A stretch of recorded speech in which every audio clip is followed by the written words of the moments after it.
Well, good morning, everyone. Happy Saturday to you. And for those of you that have started Thanksgiving vacation, happy vacation week for you. And for those of you that are still going, hang in there just a little bit longer. I just wanted to come on this morning and catch up with the discussion board because I always like to make a video about it and not just write a note about it so that everybody can hear it in case they hear something that makes them go, oh, okay, I get it. And I wanted to start with reminding you that with your backward design unit, make sure that you're using the template for your lessons.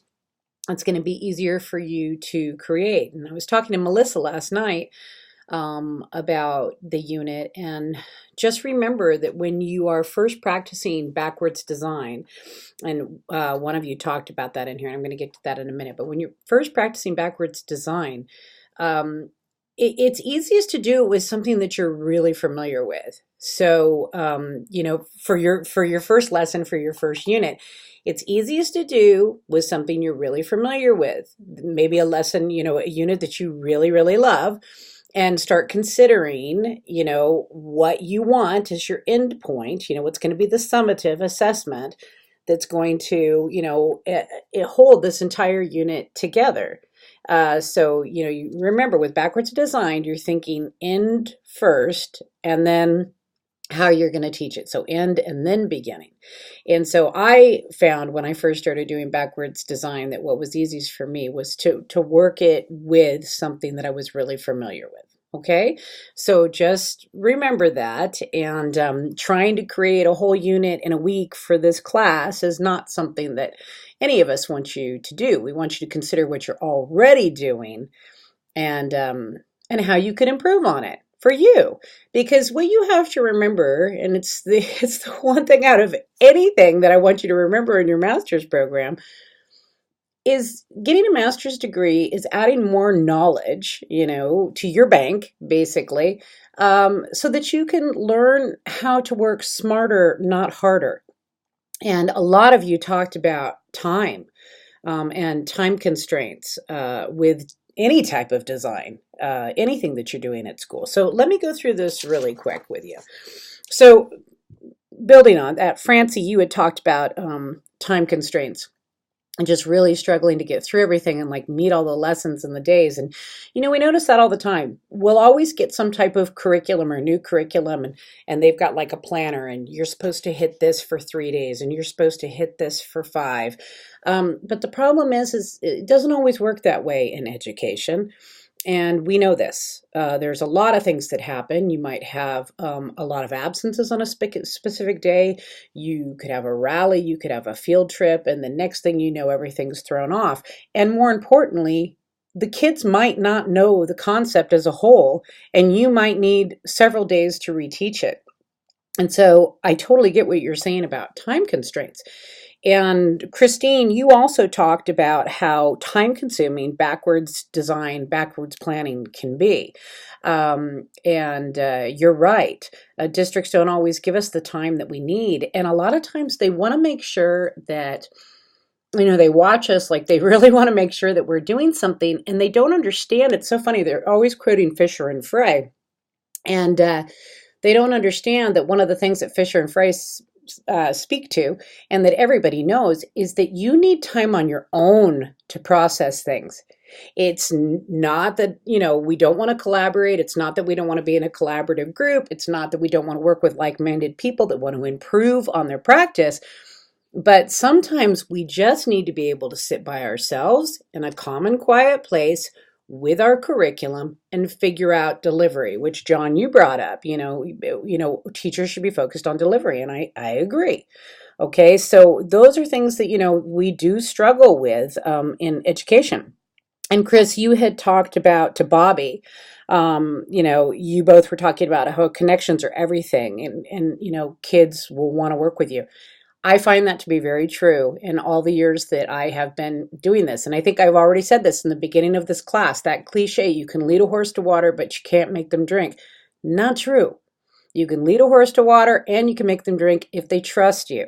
And there's a lot of times when kids have not wanted to study something, that we need to study. And because they trust me, they're willing to work through it. They're willing to try, no matter what their level is. They're willing to try if they have a connected relationship with you. Doesn't mean that they're going to be 100% successful. Are any of us the first time that we do something? But they are willing to try. So I like that you guys brought that up.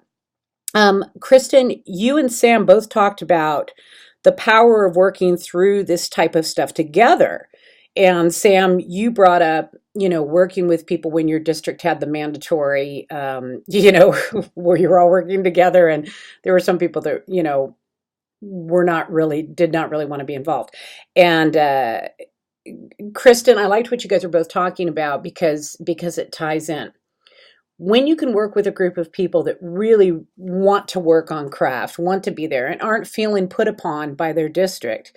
And I can understand people feeling put upon. In this day and age, we're doing so much more in the classroom and dealing with so much more, in the classroom. Sorry, I've got the crazy hair today. Um, you know, it's very difficult to get through all of these things, even for people with years and years of experience of managing classrooms, and doing this kind of stuff. So I think you're right. I think, Kristen, there is power working through something together. You feel like you're all in it together. You feel almost like war buddies. You're all working towards a common goal, and that can make a big difference. But Sam, you're right. If people aren't all in and you're trying to work with them, it makes it very difficult to get anything done. And the end product in any district is going to be convoluted because of it. Now, I think related to that, I want to go to, I have all my notes here from you guys. Carol. Carol, you had, forget who reminded you about it. I think it might have been Sam.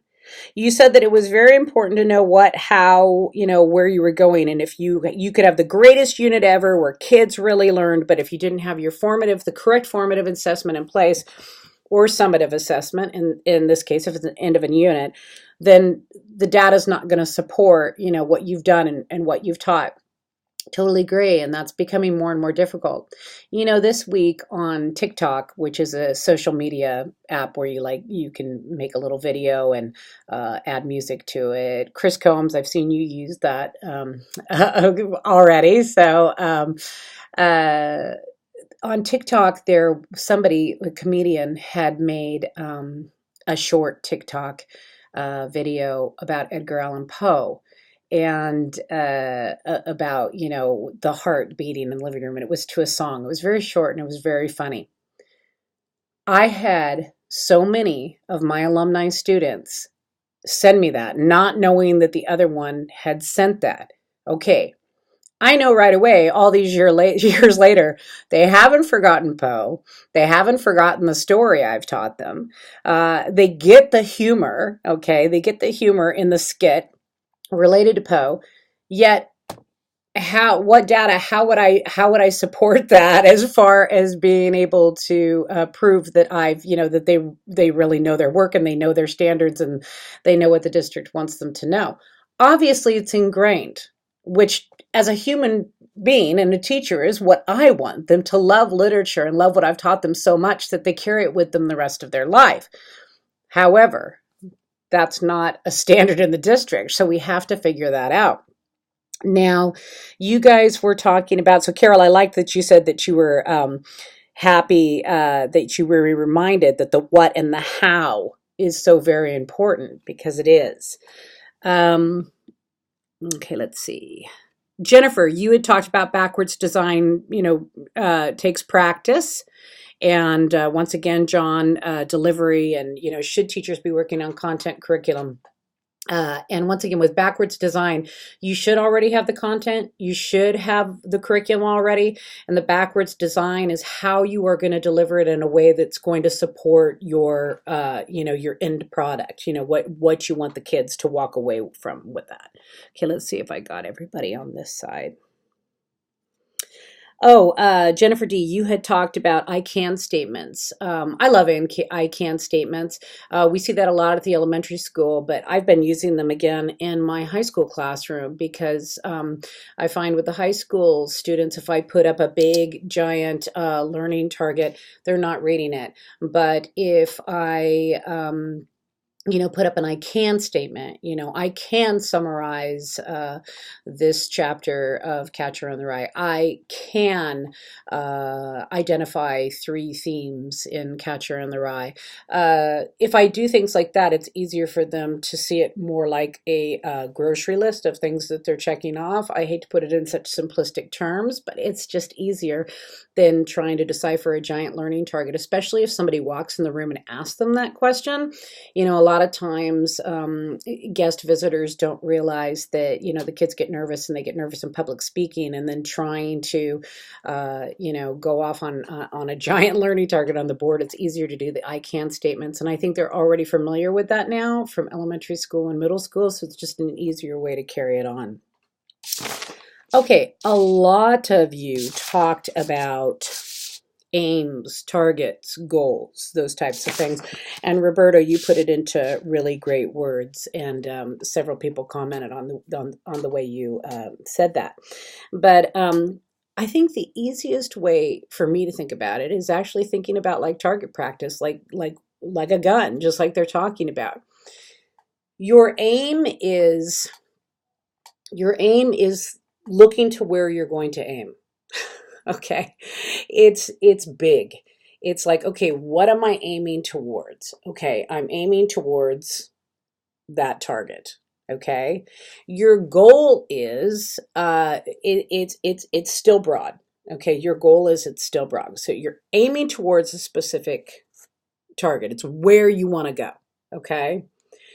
Your goal is to be able to, your goal, okay, is to be able to obviously hit the target, but to become a shooter that can master hitting this target repeatedly. Okay. And then the objective is short term. It's at that moment. It's hitting the target. Okay. It's specifically where you're going to hit the target. So that's kind of how you want to look at it. And Gary, you talked about that too, about the why of citizens. Why do we make, great citizens? And it's very broad. So remember that aim is broad. Objective is broad. Goal is broad. Objective is short term. What you want done in the moment, what do you want done in the lesson, what do you want done by the end of the class? Okay, so kind of keep that in mind. Gary, I also liked when Melissa's district told them to abandon novels, basically. You wrote the comment about going rogue. If somebody, made us all abandon novels, we would go rogue. An interesting note about that is here's an example of an assessment gone awry. That actually ended up working out to our advantage. So in our district, they're requiring us to do these specific assessments right now related to English. Well, we've had freedom over the last few years to kind of move our units around and do them in an order that works best for our SLCs and for our classroom. And our district has suddenly decided to make these unit assessments in specific times, and many of the teachers haven't gotten to those units yet or finished those units yet. And so the data that they're asking for, related to our particular class, is really not going to be valid. And it's something that they're going to have to look at, and it's something they're going to have to rework. But one of the things that I found, and I think Gary and Melissa, all of you should find it interesting, but I think Gary and Melissa, you'll find it really interesting, is that I can't use the assessment to assess what my students know in my classroom at this point in time because they haven't been taught it.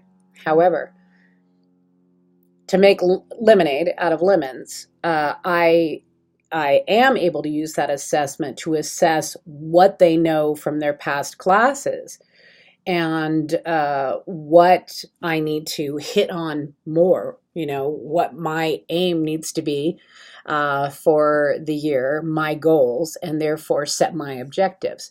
And the thing that I'm seeing across the board in all of my classes is that they can't get any of the poetry sections. They are really struggling with fiction sections. Nonfiction, they're hitting it out of the ballpark because that's been a big focus in districts for quite a few years now.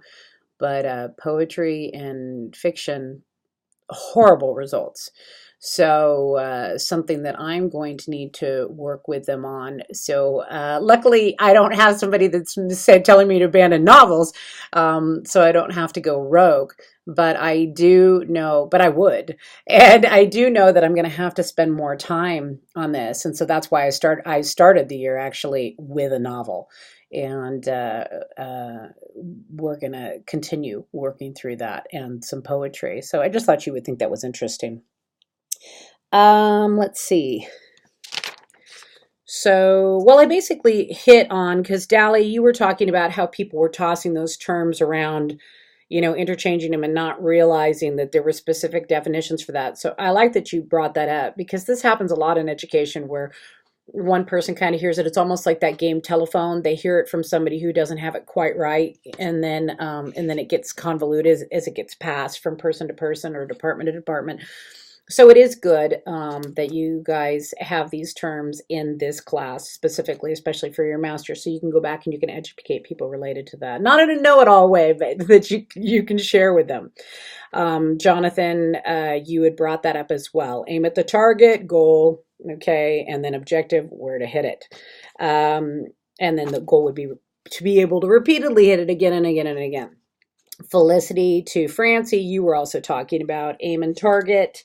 Kayla and Roberto, you were talking about aim, goals, and targets. So I think I've got everybody. If I miss somebody, I promise I will get it to you next time. So not to just interrupt your Saturday with my video, but remember, so your backwards design units due, and then you have a break. Okay, and just remember that you're creating a unit, you're using the templates that I've given you, so it should be very simple to do your lessons. If you're feeling overwhelmed, make sure that you're doing something that you're familiar with, you're really comfortable with as you're working through it.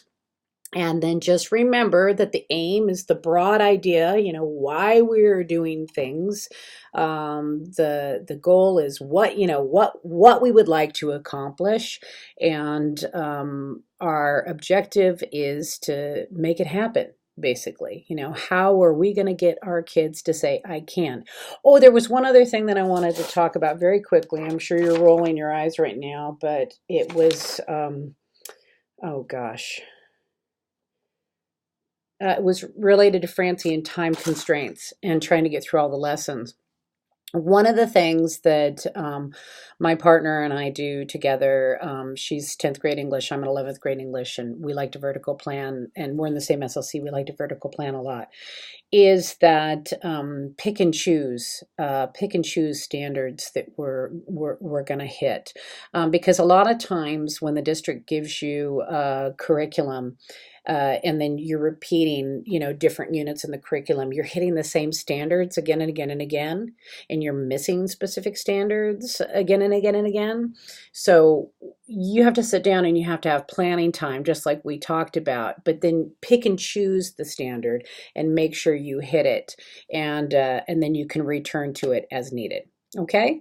All right. I want you to have a wonderful Thanksgiving, and I will talk to you all soon. Please feel free to contact me. I will be home all week. Take care. Bye-bye.